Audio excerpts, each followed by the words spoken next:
qu'est-ce que cela veut dire pour moi, se sentir bien chez soi? Alors cette question amène une multitude d'autres questions et des réponses différentes pour chacun d'entre nous à chaque fois. Prenons par exemple cette question. Dans l'idéal, comment se sentir bien quand je rentre chez moi après une journée de travail bien chargée?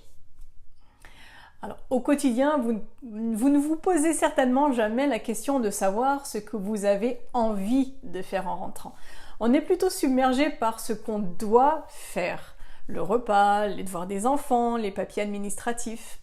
Un projet d'habitat est l'opportunité de changer son regard, de s'interroger sur son mode de vie.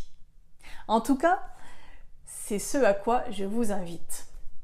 Alors à cette question, certaines personnes auront besoin d'une maison cocon, un lieu de vie dans lequel ils vont pouvoir se blottir, s'isoler dans une ambiance chaleureuse et réconfortante.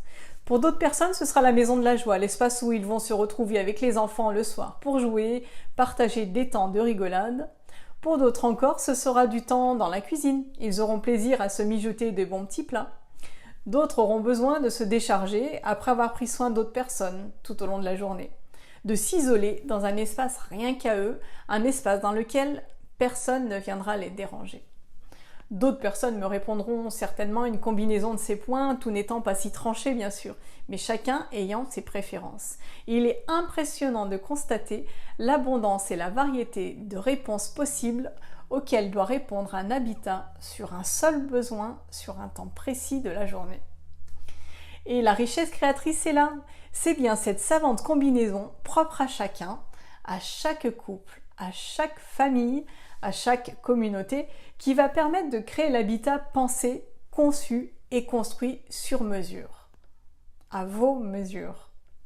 Après tous ces exemples, vous êtes certainement d'accord avec moi, chacun a son propre ADN, sa propre carte d'identité de besoin, sa propre interprétation du bien-être. Ainsi, vous pouvez vous questionner sur tous vos actes quotidiens dans votre habitat, ceux que vous souhaitez éliminer, les choses que vous ne voulez plus faire, qui vous agacent, ou que vous souhaiteriez faire différemment. Par exemple, ne plus avoir à ranger les affaires de toute la famille dans l'entrée. Et ce que vous voulez pouvoir réaliser. Lorsque chacun rentre de sa journée, qu'il puisse poser ses affaires dans un rangement simple et fonctionnel afin que l'entrée reste dégagée constamment, sans vous xéiller et sans que vous n'ayez plus à le faire. En vous interrogeant sur vos activités quotidiennes et celles de vos proches, vous allez dresser une carte spécifique de vos besoins en termes d'usage. Se lever le matin, s'habiller, jouer avec les enfants, ranger ses documents, faire la cuisine, recevoir des amis.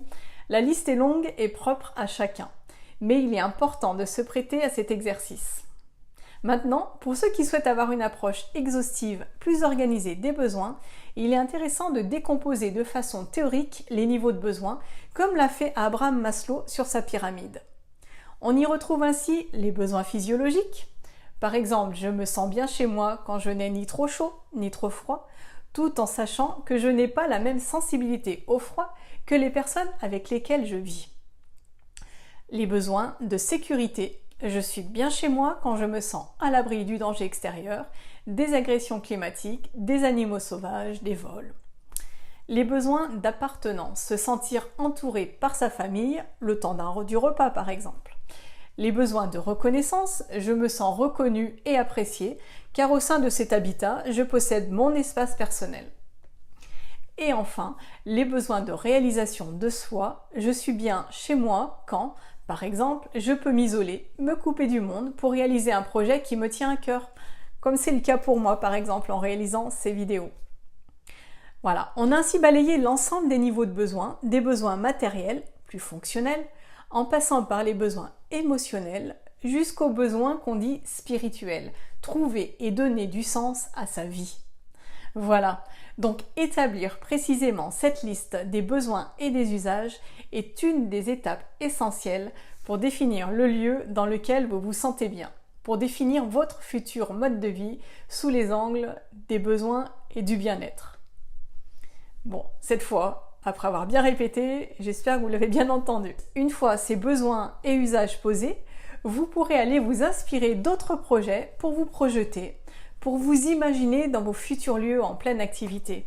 Vous pourrez alors décrire leur forme, leur organisation, leur ambiance. Mais avant de vous plonger aussi loin dans le sujet, il vous faut découvrir d'autres aspects dans les prochaines vidéos.